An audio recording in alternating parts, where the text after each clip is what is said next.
Maybe I should do more videos with basic troubleshooting skills, because I had this kid at GE a while back. He's got a 4-year degree from DeVry, yet the kid has never touched a multimeter in his life, apparently.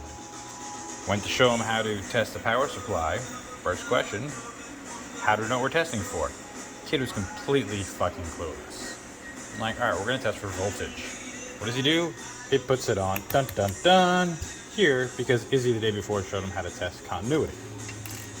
How do you have a degree from anywhere in any kind of electronic or electrical program, working in biomed, and you don't know how to use a multimeter, much less understand the difference between resistance and voltage, or even know how to look to see what you're testing for? Alright, enough griping. Anyway, so I'm going to test this motor here. It says 24 volts. It's low voltage. Usually it's going to be DC when it's low voltage, but not always. So keep looking, and look, here's another tag, 24 volts VDC, voltage direct current. So, in case you didn't know, here's your symbols in your multimeter. This is voltage AC, that's why it's wavy, it's alternating current. This one's direct current, so you've got a straight line and a broken line. Just for reference, if you're looking for lower stuff, millivolts, temperature. This is the sound for ohms or continuity, capacitor, diode, milliamps, alternating current or DC, microamps is all current, alternating or DC. It's orange because you push this orange button. White, just what it normally is. Then you got all these buttons over here to help you look for stuff.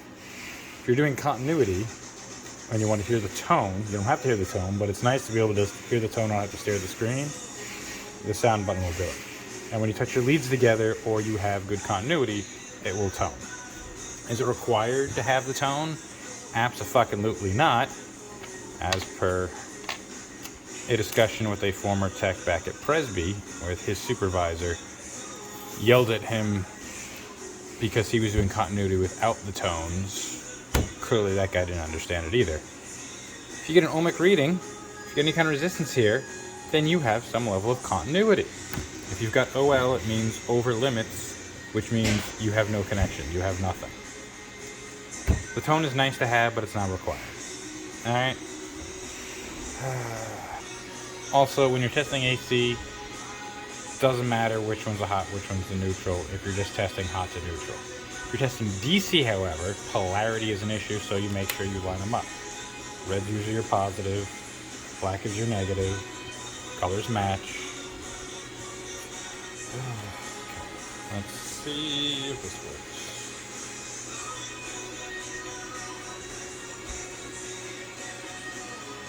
Not showing any voltage there. That's not good. Continuing troubleshooting here. If you look, I have my leads in the Molex connector.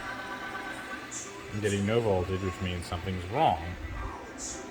In this one, I'm just not making good contact. Even though I'm stuck in the Molex connector, I'm not touching the metal. Oh, sorry, screw it there. Let's see if it's any better. I may have to hold it down and push tighter. Oh. Alright, we're running out of hands. I need to hold these down and make it tight enough. And push the run button. And here's something interesting. Alright, so 24 volt motor, I'm getting 22 negative, even though my colors are lined up. That's always fun. We'll double check, make sure you don't have a backwards connector to be causing issues. Let's try it the other way. Much better.